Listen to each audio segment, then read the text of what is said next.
அன்பே சிவம் மனமே குரு என்றுணர்த்திய குருவே போற்றி. சத்தும் சித்தும் எதுவென்று உணர்த்திய குருவே போற்றி. எனக்குள் இறைவனை உணர வைத்த குருவே போற்றி. நித்திய ஆனந்தமான நித்யானந்த குருவே போற்றி. குரு பிரம்மஸ்ரீ நித்யானந்த. அந்த நிம்மதி இங்கே கிடைக்கும். இது எப்படி கிடைச்சிது? இது எப்படி கிடைச்சிது? நம்மனா எங்கேயா ஒரு 20 கிலோ வாங்கிட்டு ரொப்பியாக வச்சுக்கிறாங்க. ஒன்றும் கிடையாது. உள்ளே உக்காந்துக்கிறவர் நமக்கு கொடுத்துக்கிட்டு இருக்கிறார். உள்ளே உக்காந்துக்கிட்டு நமக்கு அதை கொடுத்துக்கிட்டு இருக்கிறாரு ஐயா. உள்ளே கால் வச்சோன்னா அந்த நிம்மதி வந்துடும். பல விஷயங்கள் நீங்கள் மறந்துடுவீங்க. வெளியிலேருந்து எவ்வளோ சிந்தனைகளில் உள்ளே வந்துடுவீங்க. ஆனால் உள்ளே வந்த அடுத்த செகண்டில் வெளியே சமாச்சாரம் அப்படியே கேட்டோடு விட்டுட்டு உள்ளே வந்து உக்காந்திங்கன்னா ஒரு நைட்டு ஒரு பகல் நிம்மதியாக இருந்துட்டு போகும்போது தான் அதை பற்றி சிந்திப்பீங்க. ஐயோ அதை சொல்லிட்டு வரணும்னு பார்த்தா மறந்துட்டேனே. எப்போ வெளியே போகும்போது, இப்போ அங்கே தான் போகிறீங்க, ஐயோ மறந்துட்டேனே சொல்லிட்டு வரணும், இப்படி சிந்திப்பீங்க. அப்போது இந்த 2 நாளைக்கு இது உள்ளே உக்காந்ததில் இவ்வளோ நிம்மதியாக நமக்கு எது பண்ணுதுன்னா, ஐயா உக்காந்துட்ருக்காரு. ஐயா உக்காந்ததோட அந்த வைப்ரேஷன். அப்போ ஐயா என்ன சொல்கிறாருன்னா, 20 வருஷம் இதை கட்டி காப்பாற்றுங்க, 20 வருஷம், அதுக்கப்புறம் நீங்கள் ஒன்றும் காப்பாற்ற, அதுவே உங்களை காப்பாற்றோன்னார். அது உங்களை காப்பாற்றோம், 20 வருஷம் அதை நீங்கள் காப்பாற்றுங்கன்னாரு.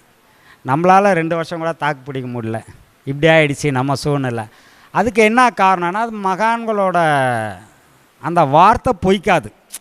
மகான்களின் வார்த்தை என்றைக்கும் பொய்யாகாது. அது மீண்டும் அது சரி பண்ணிக்கும். அது பாட்டுக்கு வளர்ந்துக்கிட்டே இருக்கும். அதை யாரும் தடுக்கவே முடியாது. இதோட வளர்ச்சியை யாரும் தடுக்கவே முடியாது. அதனால் அதை பற்றி நீங்கள் சிந்திக்காமல், ஐயா உண்டு நான் உண்டு, எனக்கு வேலை என்ன பாடம் பண்ணுறது, குரு பாடத்தை கொடுத்தாரு, நான் பாடம் பண்ணிக்கிட்டு இருக்கிறேன், இங்கே வந்து உக்காந்து நான் பாடம் பண்ணுவேன், இதுதான் உங்களோட நோக்கமாக இருக்கணும். ஒன்று. 2வது விஷயம், ஒரு 5ஆம் கிளாஸ் படிக்கிறோன்னு வச்சுக்கோங்க. 1ஆம் கிளாஸ்லேருந்து 5ஆம் கிளாஸ் படிச்சுக்கிட்டு இருக்கிறோம். 5ஆம் கிளாஸ் முடிச்சுட்டு 6வது போனோம். நல்லா தான் மார்க் வாங்கிட்டீங்க. 6வது மாற்றுறாங்க. இல்லை நான் போக மாட்டேன், எனக்கு 5ஆம் கிளாஸ் வாத்தியார் ரொம்ப பழக்கம், எனக்கு நான் அவரை விட்டு போவே மாட்டேன். ஒன்று அவரு 6வது வந்து கிளாஸ் எடுக்க சொல்லு, இல்லை நான் 5ஆவதுல இருப்பேன், நான் போகவே மாட்டேன் அப்படின்னா இது யாருக்கு நஷ்டம்? யாருக்கு நஷ்டம்? ஸ்டூடெண்ட்டுக்கு தான் நஷ்டம் இல்லையா? அது மாதிரி ஐயா வந்து நமக்கு பல விஷயங்களை சொல்லி கொடுத்து தெளிவுபடுத்தியிருக்காரு. ஏன் அதை தெளிவுபடுத்துகிறாருன்னா, பல விஷயங்களை அவளை சொல்லி கொடுத்து தெளிவுபடுத்தி நம்மளை அடுத்த படிநிலைக்கு உயர்த்துறதுக்காக அதை பண்ணார். எந்த படியிலையும் நான் ஏற மாட்டேன், அவர் காலாண்டே உக்காந்துக்கிட்டு இருப்பேன், அவரை விடவே மாட்டேன்னு சொல்லி அவர் காலை பிடிச்சின்னு உக்காந்துக்கிட்டு இருந்தா இது எந்த வகையில்? அவரே எட்டு வச்சுட்டு போய்க்கினே இருப்பேன். அடச்சி போடா, உனக்கு சொல்லி கொடுத்ததை வீண்றான்வார். உக்காந்துங்கிறீங்க. அவர் எப்படி இதிலேருந்து முன்னேறி அடுத்த ஸ்டெப்புக்கு போகணும், அடுத்தடுத்த படிநிலைகளில் எப்படி கடந்து போகணுன்றதுக்கு பல விஷயங்களை நமக்கு சொல்லி கொடுத்துட்டார்.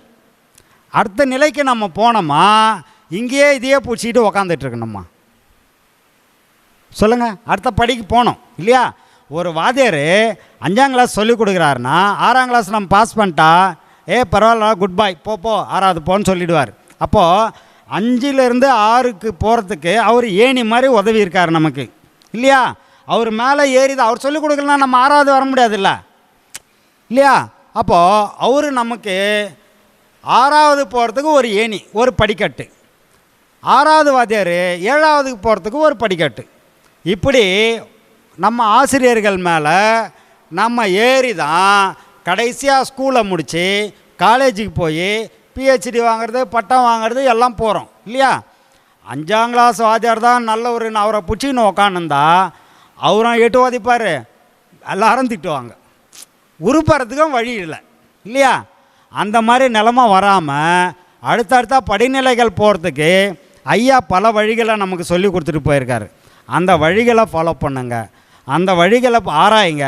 அதில் பயணம் பண்ணுங்க. அதை விட்டுட்டு ஒரே விஷயத்தை பிடிச்சிட்டு தொங்கிக்கிட்டு இருந்தால் இது என்றைக்கும் வந்து கடை தேட்டுறதுக்கு போகிறதுக்கு வழி கிடைக்காது. ஒன்று, பறவை இருக்குல்ல, பறவை முட்டையிடும், கூட்டில் முட்டையிடும். பறவை முட்டையிட்டு குஞ்சு பொரிச்சிடும். குஞ்சு பொரிச்சிட்டு அந்த குஞ்சுங்களுக்கு தீனி அது போய் கொண்டு வரும், கொண்டாந்து ஊட்டி விடுறோம். எவ்வளோ நாளைக்கு ஊட்டி விடும்? கொஞ்ச நாளைக்கு ஊட்டும். எப்போவுமே அம்மா வந்து எத்தனை வந்து ஊட்டும், நான் வாய்ப்பழந்துன்னு உக்காந்துருந்தா ஒரு நாளைக்கு என்ன பண்ண, அம்மா வந்து குத்தி தள்ளி விட்டு போயிடும். முதல் முறையாக உன்னை அம்மா வந்துச்சு தீனி வருதுன்னு வாய்ப்பழந்துன்னு இருப்பல்ல, உன் வாயை பூச்சிக்கே தள்ளிட்டு போயினே இருக்கும். ஐயோ குயோன்னு அடிச்சிக்கின்னு பிடிச்சிக்கின்னு அப்புறம் ரெக்கையை ஆட்டிக்கிட்டு ஏதோ ஒரு மரத்தில்ப்பா செத்தம் போய்ச்சேன்னு போய் உக்காந்ததுக்கப்புறம் உனக்கும் பறக்க முடியும், நீ போய் இறை தேடலாம் போகலான்னு சொல்லிட்டு போயிடும் அம்மா. அந்த மாதிரி நம்ம கற்றுக்குத்த வாத்தியாரே பிடிச்சின்னு தொங்கி அவரை தொந்தரவு பண்ணாமல் அடுத்தடுத்த ஆசிரியர்களை தேடி பயணம் பண்ணி ஒரு படிக்கட்டாக போகணுன்றது என்னோட தாழ்மையான கருத்து. நம்ம பிறந்த அத்தனை பேருமே ஏதோ ஒரு வகையில் வாழ்க்கையில் அடுத்த படிநிலைகளுக்கு போகணுன்றது ஆசை.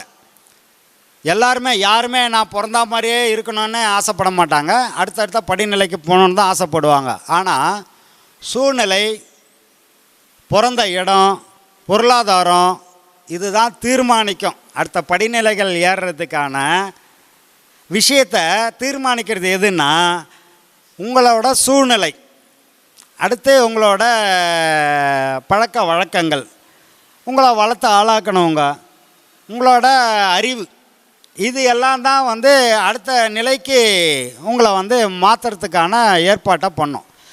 ஆனால் அது மட்டுமே பண்ணும் அப்படின்னு உக்காந்துட்டு இருந்தேன்னா நீ அங்கேயே தான் உக்காந்துட்டு இருக்கணும்.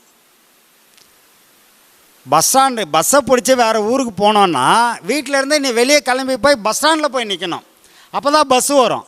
வீட்டிலே உக்காந்து நான் திருவண்ணாமலைக்கு போனோன்னு வீட்டில் உக்காந்துருந்தேன்னா போயிடுவியா? பஸ் ஸ்டாண்டுக்கு போனோமா இல்லையா? அப்போ தானே பஸ் வரும். பஸ்ஸில் ஏறினா தான் திருவண்ணாமலைக்கு போக முடியும். இது மாதிரி ஒரு இலக்கு இல்லாத பயணம், நோக்கம் இல்லாத அடுத்தடுத்த நிலையில் மாற முடியாது. ஒரு நோக்கம் இருக்கணும். அப்போ அந்த நோக்கத்துக்கான பயணம், அந்த பயணத்துக்கான இலக்கு, இது 3 விஷயமும் சரியாக அமையணும்னு சொன்னால் சூழ்நிலை, பொருளாதாரம், உன்னோட அறிவு, இது 3ம் செயல் புரியணும். இது செயல் புரியணும்னு சொன்னால் முதல்ல நீ சரியாக இருக்கணும். அப்படி இருந்தால் மட்டும்தான் அடுத்த படிநிலைக்கு போக முடியும் இல்லையா? அப்போ ஒரு விஷயத்தையும் நம்ம யோசித்து அடுத்த படிநிலைகளுக்கு முன்னேறணும்னு சொன்னால் நம்ம அறிவை பயன்படுத்தணுமே தவிர அடுத்தவன் அறிவை பயன்படுத்தி எந்த யூஸும் கிடையாது. நான் ஒரு விஷயம் சொல்கிறேன், அது இப்போ நல்லது சொல்கிறேன்னா கெட்டது சொல்கிறேன்னான்னு நீங்கள் முதல்ல ஒரு முடிவு எடுத்து கெட்டது சொன்னால் இங்கேயே போட்டுடணும், நல்லது சொன்னால் எடுத்துக்கணும். அதுக்காக தான் இந்த காதுக்கு மட்டும் மூடியை கொடுக்கல கடவுள், கண்ணுக்கு மூடி கொடுத்துருக்குறான், மூடி திறக்கும், காதுக்கு மூடி கொடுக்கல. ஏன்னு அன்பே சிவம் மனமே குரு என்றுணர்த்திய குருவே போற்றி, சத்தும் சித்தும் எதுவென்று உணர்த்திய குருவே போற்றி, எனக்குள் இறைவனை உணர வைத்த குருவே போற்றி, நித்திய ஆனந்தமான நித்யானந்த குருவே போற்றி, குரு பிரம்மஸ்ரீ நித்யானந்தரே போற்றி போற்றி.